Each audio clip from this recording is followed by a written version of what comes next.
দ্বিতীয় স্ত্রীর ছিল না কোনো সন্তান। এ নিয়ে শুরু হয় দাম্পত্য কলহ।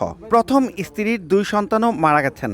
এ নিয়ে চরম দুশ্চিন্তায় ভোগেন মুন্সিগঞ্জের সিরাজদি খানের কৃষক আওলাদ হোসেন শেখ। তৃতীয় বিয়ের গুঞ্জন ওঠে তার। এরই মাঝে দ্বিতীয় স্ত্রী রানী ও তার ভগ্নিপতি মানিক জমি রানীর নামে দলিল করে দিতে চাপ দেন। এতে অসম্মতি জানালে হত্যার পরিকল্পনা করেন তারা। রানী বেগমের সাথে মানিকের তার বোন জামাইয়ের একটা অবৈধ সম্পর্ক আছে মর্মে আমরা জানতে পেরেছি।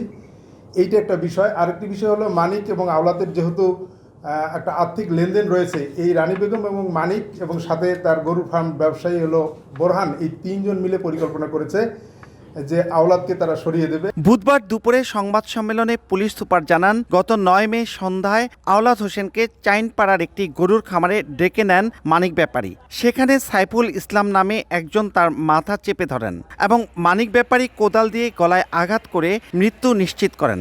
এ সময় বাইরে রিপন ও বিন আমিন নামে আরও 2 জন পাহারায় ছিলেন। পরে তার মরদেহ খামারের রান্নাঘরের মাটির নিচে পুঁতে রাখা হয়। নিখোঁজের 52 দিন পর 30 জুন রাতে লাশ উদ্ধার করা হয়। মূল ঘটনার পূর্বেই তাকে কিছু খাওয়ানো হয়েছিল।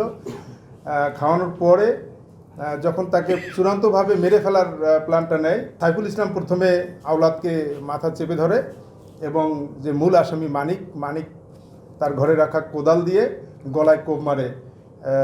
আওলাদের গলায় একটি কোপ দেয়। এই কোপ দিলে সে ওখানেই সে মারা যায়। এই ঘটনায় মানিক ব্যাপারী, সাইফুল ইসলাম, রিপন মিয়া ও বিন আমিন শেখ গ্রেপ্তার হয়েছে। আর প্রধান অভিযুক্ত দ্বিতীয় স্ত্রী রানী বেগম পলাতক রয়েছেন। নাসির উদ্দিন উজ্জ্বল, সময় সংবাদ, মুন্সিগঞ্জ।